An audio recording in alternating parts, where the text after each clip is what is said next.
نحمده ونصلي على رسول الكريم اما بعد درود شریف بلند آواز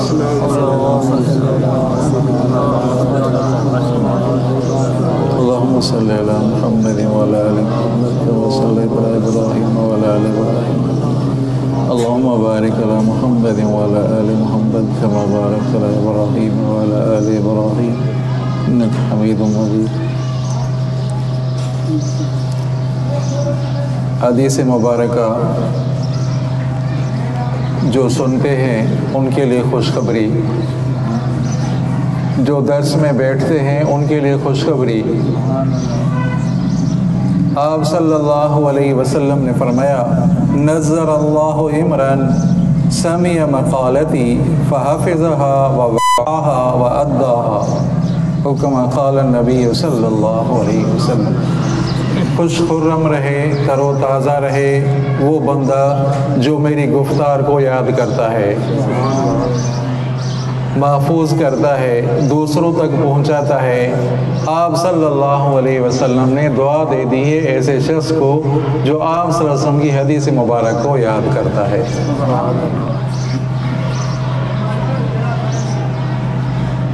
وہ واقعہ آپ کو معلوم ہے،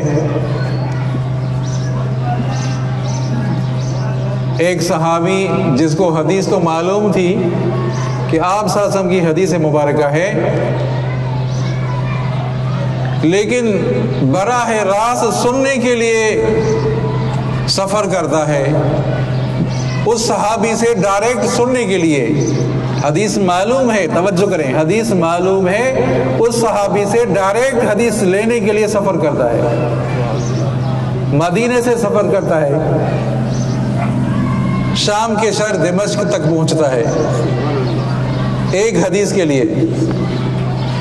اس سے حدیث وہ جب پہنچا تو صحابی نے فرمایا وہ حدیث تو تمہیں بعد میں سناؤں گا، پہلے یہ حدیث سنو.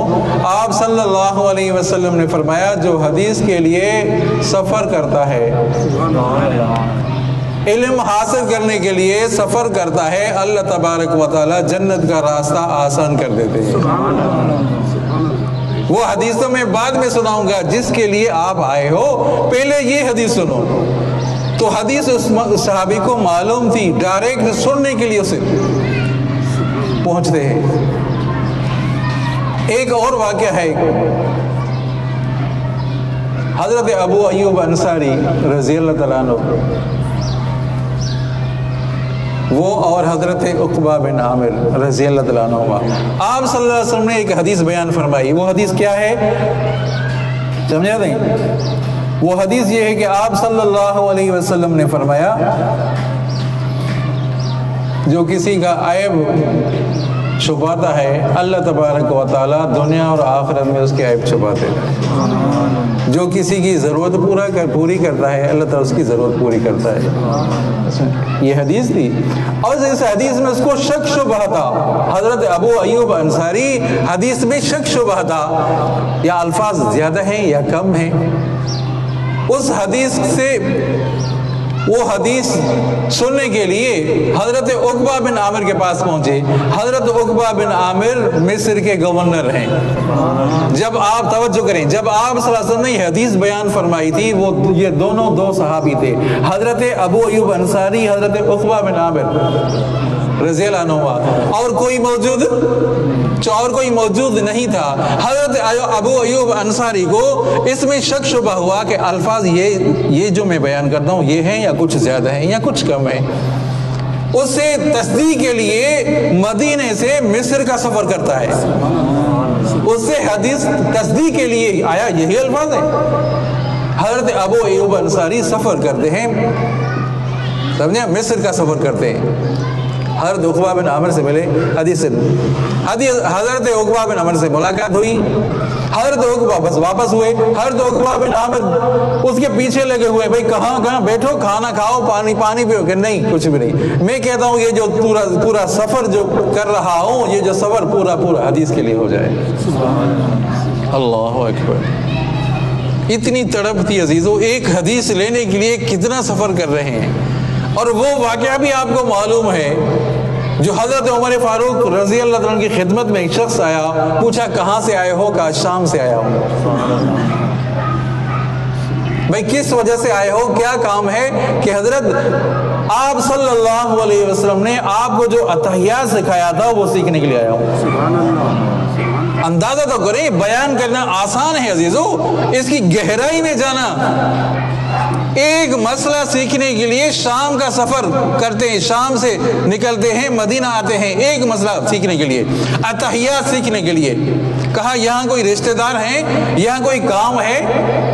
کوئی کام نہیں ہے، کوئی رشتہ دار بھی نہیں ہے، کوئی جان پہچان نہیں ہے، فقط اتحیات سیکھنے کے لیے آیا ہوں۔ تو حضرت عمر فاروق رضی اللہ عنہ فرما رہے ہیں اگر کسی کو جنتی دیکھنا ہے نا تو اس شخص کو دیکھ لے۔ اللہ اکبر، کیا شخصیات تھی عزیزو۔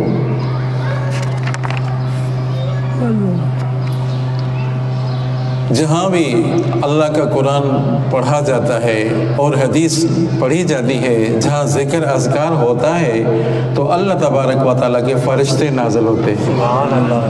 کیا مانا؟ حفتہم الملائکہ، فرشتے اس مجلس کو گھیر لیتے ہیں۔ کوئی مقصد ہی نہیں ہے نا، اللہ اس کے رسول کی بات ہو رہی ہے نہیں ہو رہی، فرشتے ان کو گھیر لیتے ہیں ایسی مجلس کو۔ اب جب فرشتے بیٹھے ہوئے ہوں تو فرشتوں والی صفات بھی پیدا ہوں گی، چلو سبحان اللہ۔ جس طرح فرشتے پاکیزہ ہیں، گناہوں سے پاک ہے، اسی طرح وہ آدمی، وہ بندہ، وہ مسلمان جو اللہ اور اس کے رسول کی مجلس میں بیٹھا ہے، ذکر کی مجلس میں بیٹھا ہے، حدیث کی مجلس میں بیٹھا ہے، وہ صفات فرشتوں والی پیدا ہوں گی۔ اللہ اکبر۔ ایک تو یہ حفتہم الملائکہ، دوسرا غشیتہم الرحمہ، اللہ تعالیٰ کی رحمت ان کو ڈھانپ لیتی ہے۔ جس طرح بچہ ہوتا ہے نا اور کوئی خطرہ ہوتا ہے، ماں اس کو ہاتھ رکھ دیتی ہے، صبر کر، پھر اور خطرہ ہوتا ہے تو دوسرا دونوں ہاتھ رکھ دیتی ہے، توجہ کرے دونوں ہاتھ، پھر اور خطرہ ہوتا ہے تو اس کے اوپر کپڑا بھی رکھ دیتی ہے رحمت کا، سمجھا؟ اور تو اپنا سر بھی اس بچے کے اوپر رکھ دیتی ہے، کیا مانا؟ انتہائی رحمت، انتہائی شفقت کرتی ہے۔ تو اللہ تبارک و تعالیٰ کی رحمت بھی ایسے ڈھانپ لیتی ہے بندے کو۔ دو چیزیں، تیسری سمجھا نہیں؟ اور تیسری چیز نزلت علیہم السکینہ، اللہ تبارک و تعالیٰ کی طرف سے سکینہ بھی نازل ہوتا ہے۔ اور چوتھی چیز اور آخری چیز فرمایا ذکرہم اللہ، سمجھا نہیں؟ اللہ تبارک و تعالیٰ ان کا تذکرہ کرتے ہیں، فرشتوں کی مجلس میں تذکرہ ہو رہا ہے ان بندوں کا جو ان مجلس میں شریک، تذکرہ ہوتا ہے۔ آپ صلی اللہ علیہ وسلم نے فرمایا، توجہ کریں، 7 قسم کے آدمی اللہ تعالیٰ کے عرش کے سائے میں ہوں گے۔ جب گرمی ہوگی، اب کیا گرمی ہے عزیزو، سورج سوا نیزے ہوگا، کیا حالت ہوگی، کیا منظر ہوگا، انتہائی جب گرمی ہوتی ہے، کہتے ہیں نا ہیٹ اسٹروک، گھروں سے نہ نکلو بھائی، ضرورت کے وقت گھر سے نکلو، اور ضرورت نہ ہو تو گھر میں بیٹھے رہو، انتہائی گرمی پڑ رہی ہے، تو وہ کیا منظر ہوگا عزیزو؟ اللہ تعالیٰ کی رحمت کے سائے میں 7 قسم کے بندے ہوں گے۔ اللہ تعالیٰ ہمیں بھی ان میں سے بنا دے۔ اللہ اکبر، سمجھا نہیں؟ کیا مانا اللہ تعالیٰ کی رحمت کے سائے میں ہوں گے؟ کیا مانا ان کے اوپر حساب کتاب نہیں ہوگا؟ کہو نا، حساب کتاب نہیں ہوگا۔ جو سائے میں ہوں گے ان پر حساب کتاب نہیں ہوگا۔ امام عادل، بادشاہ عادل، پہلے بات آپ سن چکے ہیں گزشتہ درس میں، جو حکمران ہیں، عادل حکمران ہیں، وہ اللہ تعالیٰ عرش کے سائے میں ہوں گے۔ ایک تو معنی یہ کی ہے علماء کرام نے۔ دوسری معنی، ایک اگر یہ معنی کریں گے تو گنتی کی چند حکمران ایسے آئے تو تھوڑے ہو جائیں گے، اللہ تعالیٰ کے عرش کے سائے میں تھوڑے، کیا معنی؟ دوسری معنی کہ وہ بندہ جو اپنے گھر کا حکمران ہے، جو اپنے گھر کا، ہر مسلمان، ہر بندہ اپنے گھر کا حکمران ہے، جو اپنے بیوی کے ساتھ انصاف کرے اور بیٹیوں کے ساتھ، بہو کے ساتھ، سب کے ساتھ ایک نظر سے چلتا ہے، سمجھا جائے؟ ایسا بندہ بھی جو اپنے گھر میں انصاف سے چلتا ہے، ایسا بندہ بھی اللہ تعالیٰ کے عرش کے سائے میں ہوگا۔ چلو سبحان اللہ۔ دوسری معنی، پہلی معنی یہ کہ حکمران سارے جنہوں نے انصاف کیا وہ بھی اللہ تعالیٰ کے رزق کے سائے میں۔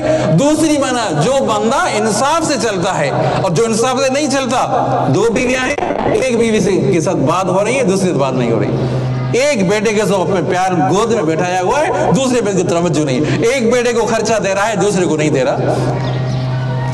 بیٹی کے ساتھ محبت ہے، بہو سارا دن کام کرے، سارا دن کام کرے، سارے گھر کے افراد کی خدمت کرے، روٹیاں پکائے، سالن پکائے، بیٹی کو کہتا ہی نہیں ہے انصاف، جو انصاف نہیں ہے، جو انصاف جو منصف ہے اپنے گھر کا کے ساتھ انصاف کر رہا ہے، وہ اللہ تعالیٰ کے عرش کے سائے میں ہوگا۔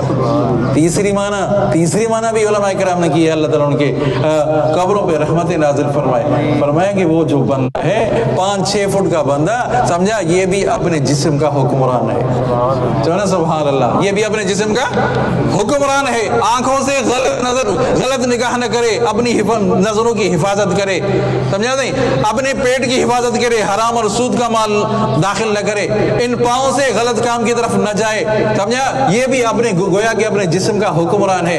ایسا بندہ بھی جو اپنے جسم کی حفاظت کرتا ہے، وہ اللہ تعالیٰ کے عرش کے سائے میں ہوگا۔ پہلی قسم سمجھا تھا، امام عادل، بادشاہ عادل، اللہ تعالیٰ کے عرش کے سائے میں ہوگا۔ اور دوسرا، جس کی جوانی اللہ تعالیٰ کی عبادت میں خرچ ہوئی، رجل شاب نشا فی عبادت اللہ، یہ جوانی ہے۔ اب ان جوانی کے دن ہیں، اب یہ اپنی خواہشات کو توڑتا ہے، اپنی خواہشات کو پیچھے دھکیل دیتا ہے، سمجھا، اللہ اور اس کے رسول کے ساتھ، سمجھا، فرمانبرداری کر رہا ہے۔ ایسا بندہ بھی جو نوجوان ہے، شیطانی کاموں کی طرف نہیں جاتا، اللہ اس کے رسول کی فرمانبرداری کر رہا ہے، ایسا نوجوان بھی اللہ تعالیٰ کے عرش کے دونوں سائے میں ہوگا۔ تو تیسری معنی، تیسرا قسم، جس کی دل لٹکی ہوئی ہے مسجد میں، قلبہ معلق فی المسجد، ایسے لوگ بھی اللہ تعالیٰ کے عرش کے سائے میں ہوں گے۔ نماز پڑھی عصر کی، پھر گھر، پھر کام دھندے میں، پھر دکانداری میں، پھر توجہ اس طرف ہے کہ یار مغرب کی آذان ہو جائے تو مسجد میں جاؤں، چلے سبحان اللہ۔ ایسے لوگ بھی جس کی دل لٹکی ہوئی ہے مسجد میں، اللہ تعالیٰ کے عرش کے سائے میں ہوں گے۔ کتنے ہوئے؟ چوتھی قسم، رجلان تحابا فی اللہ، وہ دو آدمی جن کی محبت اللہ خاطر ہے، اللہ خاطر جس کی دوستی ہے، ایسے دو دوست بھی اللہ تعالیٰ کے عرش کے سائے میں ہوں گے۔ پانچواں، امرأۃ، عورت ہے جو ذات منصب، بڑے منصب والی ہے، خوبصورت ہے، حسین جمیل، بلا رہی ہے، آؤ کیا کہتا ہے؟ انی اخاف اللہ سے خوف کر رہا ہوں۔ کیا جواب دوں گا؟ کوئی رکاوٹ نہیں ہے، گناہ کر سکتا ہے، اللہ کی خوف کی وجہ سے رک جاتا ہے، ایسا بندہ بھی اللہ تعالیٰ کے عرش کے سائے میں ہوگا۔ چھٹا، وہ بندہ جو ایک ہاتھ سے دیتا ہے، دوسرے کو پتہ ہی نہیں چلتا، کیا مانا، جو صدقہ دے رہا ہے، وہ بھی اللہ تعالیٰ کے عرش کے سائے میں ہوگا۔ اور ساتواں اور آخری، رجل ذکر اللہ ففاضت عیناہ، اللہ اکبر، ایک وہ بندہ نوجوان ہے، سمجھا نہیں، اللہ کے خوف کی وجہ سے رو رہا ہے، میں کیا جواب دوں گا؟ آنسو نکل رہے ہیں، رو رہا ہے، آنسو بہ رہے ہیں، در جوانی توبہ گردن شیوہ پیغمبری، وقت پیری گرگ ظالم میں شود پرہیزگار، سمجھا نہیں؟ وہ جو آنسو نکل رہے ہیں، اللہ کے خوف کی وجہ سے جو آنسو نکل رہے ہیں، سمجھا نہیں، ایسا نوجوان بھی اللہ تعالیٰ کے عرش کے سائے میں۔ اللہ اکبر۔ دعا کرتے ہیں اللہ تعالیٰ ہم سب کو ان قسموں میں سے بنا دے۔